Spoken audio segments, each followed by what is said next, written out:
Qoy gurbaan kun gaafa akka ittiin ilaalu sammuu marga dheeduun isatti fakkaata jechuudhaan nan barree jechuudha. Mana isaatti inni abshaala ani immoo gowwaadha miti. Abshaalummaa jechuun maal akka ta'e hin barree qo'eetti rakkoon qabu. Yeroo dhiyootti qoosee kee lafan ilaalchisu taanaan ta'u nama miti surree dhadhee nama keessan deemu. Hamma namaan beektu keessa qabattee namaa laatteedha. Waanuma ajaa'ibaa arguu. Oh my god. Qoy intalli kun garuu gaafa akkasittiin na ilaaltu. Hoolaadhuma gabaa keessaa kan abbaan arge gurra qabee asiif achi harkisee ishee gurguruu itti fakkaadhaa ilaatan tala kanatti. Mana isheetti isheen abshaala ani immoo gowwaa. Abshaalummaa jechuun maal akka ta'e yeroo dhiyootti asitti argisiisa. Nama miti ani qullaa sin dhaabu taanaan ishee nama kolfaan moo intala kana godhu taanaan ani intala baabaluu miti arraba koollaa rifeensa buqqa'u. Keessa namaan beektu keessa qabattee namaa laatteedhaan. Ooduma arguuf adeemuun jettanii dhaadhattanii beektu warri dhiiraa yoon qoosee kee lafan ilaalchisu ta'e abshaalummaa maal akka ta'e sitti agarsiisu yoo ta'e of sin barsiisu yoon ta'e surree dhadhee nama keessan deemu takka takka immoo keessuma baatanii ta'u taa'een fincaafattanii dhaadhattanii beektanii kakattanii beektanii namatti warri shamarranii immoo arraba koorraa rifeensa buqqa'u ani intala baabaluu miti nama kolfaa sin godhu taanaan jettanii dhaadhattanii beektanii. Abshaal akka kootiin jiru faayattanii beektanii keessumaa abshaalummaa keessan itti fayyadamuudhaan nama kan biraa harkaa waan keessan hin ta'in harka keessan jala galfattanii beektanii jaalallee fa'aa amanee namni gaafa wal isin barsiisu isin immoo karaa dudduubaa dhattanii harkaa fa'aa fudhattanii beektanii qabeenya nama waan garaagaraa jechuudha abshaalummaa keessan itti fayyadamtanii abshaaladha ofiin jettu taanaan isin yookaan immoo angowwaadha ofiin jettu taanaan abshaalas ta'us gowwaas ta'uu dandeessu garuu viidiyoo kan hanga xumuraatti daawwattanii jennaan. Ani maalii kan jedhu irraa barattu. Abshaalaa hin ta'inaa gowwaas hin ta'inaan isiniin hin jedhu. Abshaalummaan gowwaatti nama oofu jira. Abshaalummaan utuu gowwaatti deemaa jiranii gowwaarraa nama deebisu jira. Isa kamiin wayyaa laata viidiyoo kan hanga xumuraatti daawwadhaa. Nagaa isin gaafachuu irraanfanne harka fuunee akkam jirtu kabajamtootaaf jaallatamtoota hordoftoota YouTube chaanaalii koo kan taatan marti keessan sooreeyyiiwwan koo jirtu nagaa keessanii baga nagaa taatanii saayitii kana keessanii nagaa qabaannaan namni kamiyyuu sooressadha. Amma akka ittiin ija keessan ilaalte viidiyoo kana daawwachaa jirta taanaan mana yaalaan jirtu kan iji keessan dhukkubne waan ta'eef fayyaadha jechuudha. Sooressa namni si qixxaatu hin jiru. Si galee? Egaan sagantaan keenya qophii mannee mammaaksaarraa jedhu torbaniin isin bira gahu har'as yeroo isaa eeggatee dhufeera. Sagantaa kanarraa waa hedduu barattu jedheetanan yaada. Jireenya keessaniif, gaa'ela keessaniif, bultoo keessaniif, barumsa keessaniif, walumaa galatti jireenya hawaasummaa keessaniif kan yeroo darbee kan dabarsitan irraa muuxannoo horachaa barumsa argattanii kan gara fuulduraatiif qixooftanii qajeeltanii sirrattanii jireenya akkasinitti uftan dhibba nama. Kun garuu kan inni ta'uu danda'u waaqa gaditti viidiyoo kan hanga xumuraatti yoo daawwattanidha jechuudha. YouTube chaanaalii koo isin irraanfatinaa subscribe gochuu. Kun assignmentiidha yeroo hundumaa kana isiniif kennu. Yaa'u viidiyoo laaltanii baatu garuu subscribe hin gootanii warri subscribe gootanii lammaffaan tuqinaan unsubscribe akka hin taanetti jechuudha. Egaan gara mammaaksa koo guyyaa har'aatiif qabadhee isiniif dhiyaadheettan darbaa mammaaksota koo keessatti mammaaksota lama duwwaan qabadhee isiniif dhiyaadha achi keessatti ibsoonni gaggabaaboon hin jiru barumsa guddaa irraa argattu dheetana yaada namni galuuf mammaaksaa yoo itti man hin galaaf jedhama waan ta'eef jechuudha. Mee gara mammaaksa koo isa jalqabaattaa darbinu. Bara dur jedhama ergamaan du'aa miillumaan lafarra deemeetu nama yeroon isaa ga'ee ati har'an duuta yeroon kee ga'eeraa jedhee ajjeesaa jedhama. Akka ammaa kana utuu namni hin beekin tasa namatti hin dhufu. Bakka saayitiin keessan ga'eera taanaan ajandaa yookaan waraqaan jira maqaan namaa kan tooraan irratti galmaa'ee jiru tokko lama jechuudha. Ajandaa sanarraa akkasittiin ilaaleetu abbaan abaluu har'a du'a kan jedhu tokkoffaa irratti maqaa tokkoffaa irratti galmaa'ee jiru jechuudha. Ajjeesa. Innaa utuma akka kanattiin toora laalee dabareedhaan raayitiitti kennee lafarraa akka isaan godaanan taasisaa deemuuti ergamaan du'aa yookaan ajjeesaan kuni gaaf tokko namicha abshaala haxxee tokko wajjin walitti ba'u. Mana namicha abshaala tokko dhaqe. Warra manaa akkam jirtu nagaa keessanii nagaa galata waaqayyoo. Nooraa kaa'edhaniitu egaa namoonni durii nama simannaatti beekamoodha. Eenyu ajjennoo luma nooraa kanaan lakkii dhaabannee adeemna. Eenyu dhannaan? Ani ergamaa du'aatina. Jettee namittiin dabqite namichi inni du'uudhaaf carraan isa ga'e kun jechuudha. Abshaala sun nee utaalee gadi ba'a. Maal jennaan? Yaa ati gaa dabareen kee ga'eeraa. akkuma kana raayitiitti kennine ajjeesaa deemna waan ta'eef namni yeroon isaa ga'e lafa kanarraa akka itti godaanaa amma immoo sidha dabareen jenna wedheetu namichi ne noori kaa maal taane erga duunkoo namni waluma seene kaasisi madheellee rakkoo qabu du'aati jedheetu waan godhu wallaalee namicha ol seensise gaafa ol seenu namichi kun abshaala isiniin jedheera waan ta'eef utuma bishaan namichaan kennin fiigee golatto irra ba'ee waa tokko xiinxale namicha kanammaa waan ta'e godhee harkaa ba'uun qaba du'aadhaan mootiin ajjeefamoo maal wayya akka hin ajjeefneef jedheetu waa tokko karoorse dafee mana isaa keessaa qoricha hirribaa namatti buusu egaa warri durii immoo hidda mukaarraa qoricha tumu waan ta'eef mana isaa keessa qoricha hidda hirriba namatti buusu hidda mukaa jechuudha fuudheetu tumee qo'e namittii kana ergamaa du'aa kana midhaan isheetti qoricha kana naqee tanan hirribatti buusee mala tokko malachuu qaba xinnoo ishee lafarra jiraachuu qaba murteesse namicha midhaan isaatti qoricha hirribaa sana tumeetti naqee kennaaf ergamaa du'aa sanaa jechuudha. Ergamaan du'aa kun bifa adda ta'een isaa ajaa'ibsiifate. Maaliif namoonni gaafa ati ajjeesuudhaaf dhattu gaa yoomuu taanaan akkatti simatan waan ta'eef utuu ati nama nagaadha nama garraa miidhaa beetee eebbifame dheetuun isa galateeffateen xumuriin hirribni namichatti dhufeennaan namittiin ergamaan du'aa sun laxxee dhi'achumaan hafe. Namichi sun amma itti taa'ee waa tokko yaade maal gochuun qaba akka inni ajjeefneef hin du'u ofiisaa di'uu du'a. Akkam fiigee biyyaan baaneef na hordofu maallaa wayyaadheetu karoorfate qoy danda'u maqaa koosa tokkoffaarra jiru kana balleessee dhumarratti dhaqee galmeessuun qaba dheetu irraa haxaa'ee maqaa isaa dhaqee xumurarra godhe waa tokko hubadhaa iddoo kanatti gaafa namichi kun abshaalummaa isaatti fayyadamee maqaa isaas tokkoffaarra jiru dhaqee dhumarratti galmeessu namichi inni silaa lammaffaarra jiru namicha kana taansee borduu akka inni har'a du'u itti murteesseera jechuudha argitanii abshaalummaa isaatti fayyadamuudhaan namni kan biraan akka du'u taasiseera ofiisaatii dhumarra of godhee jechuudha yoona kana booneetu baqqaanii du'a jala miliqeera hirkatee taa'ee namicha ergamaa du'aa sana amma hirribaa ka'utti eeguutti ka'e namichi ergamaa du'aa sun hirriba isaa qube egaa wanni akkatti hiixatee ol ka'u namichi du'uudhaaf karoorri qabameef isa bira ta'e namni kun nama garraamii attamiiti ani isa ajjeesuudhaafan dhufees ammayyuu taa'ee mana eegaa jira abeet jedheetu dinqifate namicha nanaa'e an nama garraamii akka keetii argee hin beeku si ajjeesuudhaafan dhufe ati garuu utuma an si ajjeesuudhaaf si bira taa'aa jiru nyaata miidhagaa naa laattee iddoo ciisichaa naa laattee dur namoonni gaafan isaan ajjeesuudhaaf dhaqu hudhanii na qabu du'uun barbaadanii unkaan nyaata naa laachuu dhiisii anaa wajjin waan isaan ajjeesutti tasgabbiidhaan hin dubbatanii ati garuu isaan irraa adda nyaata naa laattee na boqochiiftee waa hedduu naaf gooteetta kanaaf ammallee kunoo teessee du'uma eeggataartaa nan baqannesiin kanaaf ati jalqabarra osoo hin taane addunyaa kanarraa dhumarra du'uu qabda waan ta'eef amma namicha isa jalqabarra jiru ati taayi addana jalqabarraan eegalu gajjallaadhaan asii ol eegala amma namni hundumtuu erga dhumee booda macarashaarra duutaati ittiin hin jedhu seetanii maaltu sitti dhagahama yootuus hin ta'eeti namicha abshaalummaa isaatti fayyadamee maqaasaa dhumarra kaawwateera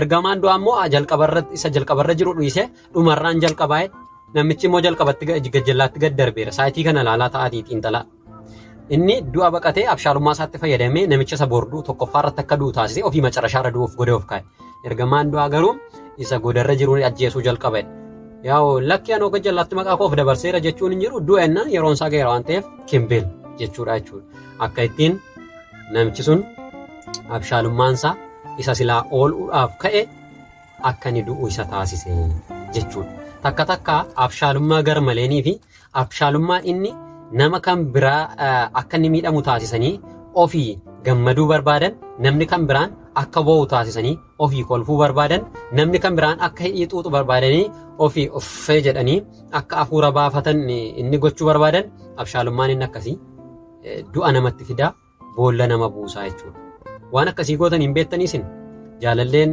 nama kan biraa gaafa isin harkaa fudhattan isheen jaalallee ishee dhabde sun akka boossee mimmaaniin fuula ishee xaaftu isin immoo kolfa keessa baatanii gammachuudhaan akka dafqitan gootanii hin beektanii qabeenya namaa karaa hin beekamne abshaalummaa keessan itti fayyadamtanii of harka galchitanii hin beektanii inni garuu deebi'eetu isin waraanaa abidda isin itti taachuudha xuruu miti kanaaf abshaalummaan garmaleen abshaalummaan nama biraa miidhanii ofii gammaduu barbaadanii akka namicha kanaa hooda nama taasisaa jechuudha kanaaf waa hedduurraa barattu jedhee tanan yaada kanarraa gara mammaaksa koo isa lammaffaatti dabarra yeroo tokko immoo namoota abshaala lamatu walii wajjin jiraatu jedhama namoota baay'ee abshaala ta'an isiniin jedheera maqaan isaanii haxxeedhaa fi haxaar jedhamu haxxeedhaaf haxaar jedhamu Inni tokko haxxee jedhama, inni tokko immoo haxaar jedhama. Namoonni kun lamman abshaala ta'uu isaaniirraan kan ka'e waan isaan hin hojjenne hin jiru. Inni tokko yoo isa tokko quba cabse, inni tokkos isa tokko yoo quba cabse malee waliin dhiisan abshaalummaadhaan wal qixaa jechuudha. Mammaaksa kana keessatti waa tokko akkasiin barattan barbaada. Abshaalli abshaala akka isaatiin dhabu waan ta'eef namni abshaalummaadhaan yeroo hedduu nama saamee yeroo hedduudhaan nama boosise kan akka isaa isa boosisuu hin dhabuu kan jedhu akkasiin naa hubattan barbaadeetanan miidhaasaa akka bartaniif abshaalan dhabu waan ta'eef. Ijoolleen kun lamman utuu waliin jiraatanii baay'ee jireenyi isaaniitti ulfaateen nan gaaf tokko akkas jedhan maal ta'a yoo aniifati biyya biraa deemne horii namaasa ta'uu maalisa ta'uu waan tokko walumaa wajji mana namaatti gallee eegnee jireenya keenya fooyyeffanneedhaniitu mari'atan. Kottu qaamaan rakkoo qabareedhanii walii walumaa wajjin deemsa jalqabanii gaaf tokkotuma deemanii mana namicha sooressa tokkotti ba'an. Warra manaa akkam jirtu nagaa keessanii nagaa nooraa kaa lakkii yaabnee deemna. Maayittuu dhuftan lakki nu tollee rakkatootadha hojii wayii barbaanna turre tariitii waamti hojjennee nyaannee bullu jiraa laataa jenneetu simbira dhufnee maal rakkoo qabaree. Mannoo kan waaqayyootiin nooraa kaa ol dhumadhanii ol noorsisaniitu hojii barbaaddu taanaan salphaadha rakkoon hin jiru jedhaniitu ijoollee kana teessisanii nyaata isaaniif kennanii abbaan warraa galgala dhufe. Abbaan warraa galgala dhufeetu ijoolleen lama kunoo hojii barbaanna jedhanii dhufanii. Kanaafi waanuma isin ittiin nu qacartanii hojjenneetu waanuma argine alanfannee buluu barbaannaa jedhaniin. Namichis tole gaanii rakkoon qabu tikatisuun barbaaddu jennaan tiksuun dandeessu jennaan eeyyenoodhaan waanuma isin itti kenname hundanna jettu naan eeyyoodhaan toleedhe isa tokkoon ati jedheen harreewwanii fi loonii fi sa'a hunda ishee hoolota tokko walitti qabdee tissi ta'e maallaqama barbaaddeen sii kennaadheen isa tokkoon immoo ati jedheen faandoo sa'a harree jechuudha. Isa harroonni intin jedhan sana jechuudha. Faandoo harree mana kana keessa jiru haxooftee qulqulleessita. Dallaa hin diigda hin ijaarta. Qulqullina mooraa koo keessa jiru hunduma isaa hin eegdaa ittiin jedha. Bakka rakkoon qabu ishee silas hojii barbaanna waan ta'eef. Gara mammaaksa isa lammaffaatti darbina. Mammaaksa koo isa lammaffaa kana keessatti waan tokko akka hubattanan barbaada. Abshaalli abshaaleen dhabu. Abshaalummaadhaan waan nama harka keessan jala galfatanii kan keessan godhatanii beektu yoo ta'e yookaan immoo namni hamma koo ga'u hin jiru abshaalummaadhaan jettanii haasoftu yeroo hundumaa yoo ta'e abshaalli abshaala akka isaatiin dhabu. Abshaalli yeroo hundumaa irra noola jedhee deemu gaaf tokko jala ooluun isaa hin hafu waan ta'eef mammaaksa koo isa lammaffaa kanarraas waa hedduu barattu jedheetanan yaada. Yeroo tokko immoo namoota lamatu jiru turanii jedhama. Ijoolleen kun maqaan isaanii haxxeedhaa fi haxaar jedhamu. Baay'ee abshaaladha. Gurra muranii afaan nama kaa'u jechuudha. Walii isaaniitii wajjin kan isaan jiraatan namni kan biraa waan isaan dadhabeef nama kan biraa wajjin jiraachuu waan dadhabaniif namni isaan baqannaan lama ta'anii waliin jiraachuu jalqaban. Haxxeedhaaf haxaar jedhamu. Inni tokko haxxee inni tokko immoo haxaarii jechuudha. Harka qalleeyyiidha ijoolleen kun lammanii. Gaaf tokko akkas jedhan maal ta'a aniifatti hin ta'u biyyaanaa namni jibbeera abshaalota nuun jedhu maa biyyaa fagaannee hojii magaashaa argannee of hin jijjiirru aniifatidha ni mari'atan. Tole maal taaree kottu kaan deemnaadhanii wajjin deemsa jalqaban. Utuma deemanii galaa baadhatanii utuma deemanii mana namicha sooressa tokko bira ga'anii namichi kun baay'ee sooressadha. Sooressa haa ta'uyyuu malee innis isaan caalaa abshaaladha. Baay'ee isaan caalaa nama ogeessaa fi abshaaladha. Namarraa adda bahee bosona keessa nama jiraatudha jechuudha namichi kun. Mana isaa bira ga'aniitu warra mana akkam jirtu nagaa keessanii nooraa ishee dhaabannee adeemna yuuti lakkii jennaan maalittuu dhuftan irree jennaan noo hojii barbaannaa waamti hojjetanii yoo jiraate hojii akka nuu laattanii jenneetu hojii barbaannaa jedhaniin. Hojii barbaaddu nooraa kaamaarree abbaa warraa galgala galuuti iddoo biraa deemaniin dhufu jennaan isheedhanii amma abbaa warraa dhufutti taa'anii eeguutti ka'anii. Namichi kun qabeenya baay'ee qaba isiniin jedheera. Galgala xixxiixaa dhufe egaa namichi inni ogeessi sunii fi abbaa qe'een inni sooressa ta'e sun jechuudha. Gaafa inni dhufu ijoolleen kun lamman hojii barbaadu yuu nooraa jenneetu isaan noorsifne. Kanaaf ammatti dhuftutti si eegaa jiru ittiin jedhan. tore maan rakkoo qabaree hojjetanii too nyaatuuti rakkoon hin jiru jedhe. Namichi kun sooressadha isiniin jedheera caakaa keessa qophaa jiraatan. Hojii gosa akkamii dandeessu naan waanuma nutti laatame hundan hojjennaadha. Hin hojjettu tore kamaarree akkas taanaanoo salphaadha jedheetu amma gaa borga namaa kaaftanii hojii itti fuftu jedhe. Ijoolleen kun lamman abshaala isiniin jedheera. Ishi rakkoon qabudhaan isa tokkoon ati jedhe harree, sa'a, gaala, hoolota waan qabu hunduma walitti qabdee iddoo tokkotti tissitaa jedheen borga namaa kaaftee. Tolee gooftaa koo ishi rakkoon qabu jedheen inni sun. Inni isa tokkoon immoo ati jedhe dallaa iddoo harroonni bulan, iddoo gaangoliin bulan, iddoo gaalonni bulan faandoo isaaniif kokorii isaanii kanoolaa hundumaa haxoofteetu qulqulleessitee galgala yeroo horiin bakkeedhaa dhufan akkasaan iddoo qulqullaa bulan goota. Dallaa hin diigda in ijaarta. Qulqullina mooraa in eedda. Kanadha hojiin keeneen. Hin hojjettuu hin dandeessu jennaan. Isaanii gaa akka mala isaanii waa tokko goonadhanii yaadan waan ta'eef rakkoon qabuun hojjennadhaan erga dhufanii takkaa seenanii mana namaa bulanii immoo dur hin ta'udhanii deemuun hin jiru. Eegalteellee dhiistee deemta malee jechuudha. Ganama kaanii hojii isaanii eegala inni sun sa'a isaa fudhatee harroota isaa loon isaa fudhatee sokke.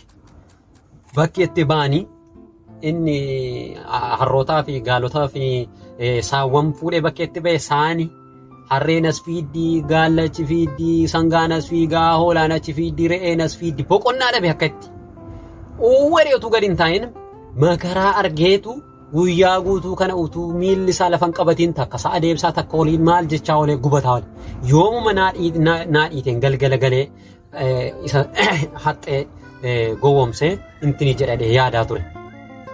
Haxaar immoo mana oole, haxxeen immoo mana oole gaa. Haxxeen immoo mana faandoo haree, maala haree, mana qulqulleessee utuu gattaa'e waan tokko gara afaan ittiin deeffatin dadhabeetu siqaa meeqa keessa argaa oole yoomuma naa dhiyaa laata. Haxxee yoomuma dhufa laata haxaar jedhe. Haxxeedhaaf haxaarii dhaga. Galgala hundi isaanii iyyuu akka ta'anii manatti wal argan. Amma waa tokko yaadan. Haxxeenis haxaariif geddaruun qaba hojii kana inni immoo boriddoo koo hojjetu jedhee yaade. Kana inni bakkeedhaa sa'aatissaa olee sun maal jedha dhufe isa mana oleen. Attamidha hojiin maal fakkaata sibiraa innaan inni mana oole sun gaariidha sibiraa maal fakkaata dheen. Namichi inni bakkeedhaa sa'aatissaa ture sun jechuudha. Amma yoon gadhee dhadhee ishiinaan jedhu waan ta'eef akka inni naa geddaru gochuun qabaaf shaalummaa kootti fayyadameedha. Si jedheen jennaan ani jedhe garaadhaan takka ciise takka duddaan ciise saanii yoo achi dhatte xinnoo ishee achi isheetii marga dheeddee deebitee dhufti. Gaalli akkas sokkanii xinnoo ishee marga dheedanii deebi'ee dhufu. Re'oonni yoo achi sokkan ofaa marga dheedanii deebi'anii dhufu. Keessumattuu warri sa'aa mola akkatti mataan harraa baa'ulan narraa deemuu diinii akka isaan itti na baranan wallaale. Erga dhaladhee akkatti duddaan ciise nyaata nyaadheen beeku. Beeta. Sarii mana kanaa yoona kana inni mana oole immoo aniifati tokkumachuudhaan. Siree abbaa warraa of irran ciisaa oole achi isaan siree isaanii irran ciisaa oole. Jaarsi mana iyyuu hin turre anatu achi ciisaa oole waan si ajaa'ibu asitti dhufanii aannannaa kennuu itittuu na obaasu marqaala tusuunfatti harka korra dhadhaansaayyuu minaamin jedheetu inni sunis keessi isaa gubataa dhaga lammanuu abshaala siin jedheera hedheettaasai kastaanaan immaa naa geddara qohe kastaanaan nan geddaraa fi jedheetu inni bakkee olee dhufe sun gaariidha kastaanaan bakkaan immoo har'a nyaataan hubameera waan ta'eef maal taare yoon hirkadhee nyaataan oolaati immoo dhaqiitii har'a saanii mataa kee faasii faarraa banii zanaa isaatissaa oli kaadheen isa sanaan argameetiree maal rakkoo qaba bakka wal geddarradhan ishedhanii ganama ribarraa ka'aniitu lamman isaaniiyyuu jechuudha. Egaa waan isin hubachuu qabdan nyaanni isaan nyaatanii waan hundumtuu waliigaltee isaan taasisan waan guyyaa tokko keessatti xumuramu miti. Erga dhufanii reefuu guyyaa tokko hojjetu mooti lamman isaaniiyyuu. Amma utuu hin deemne jedhaniiti namichi abbaan qeessuun isaan hin gadhiisutu akka fedhate jechuudha. Yoona kana dhufani galgala akkuma kana bakkeetti ba'anii wal geddaranii turani gaa. Inni sun inni kaleessa dallaa eegaa hore mana haraa hore har'a sa'a duukaa gaafa ba'u saani gadi hin dhaabattu. Eegee sa'a qabee sa'a duukaa kurkur re'ee duukaa gaala duukaa gitti tukkotteen isaa lafan qabatin oolee galgala dhufe. Akkuma sitti taphadhinatti taphatte jechuudha gurbattiin anaa jedheenni si gaalammanuu abshaala waan ta'eef inni sunis faandoo haraa oolee gaafa inni dhufu akka ittiin ija gaggalagashanii wal ilaalanii attamennaan attame ati ho'edha akkuma ati kaleessa argite naan inni kunis akkuma ati kaleessa argite dhadheen ishi bakka rakkoon qabadha lamman isaanii abshaalummaa isaan itti fayyadamanii inni tokko isa tokko gurguruudhaaf ka'e sila asirratti waa isin hubachuu qabdan abshaalli abshaala akka isaatiin dhabu laala akka fedhetu abshaala ta'e jechuudha.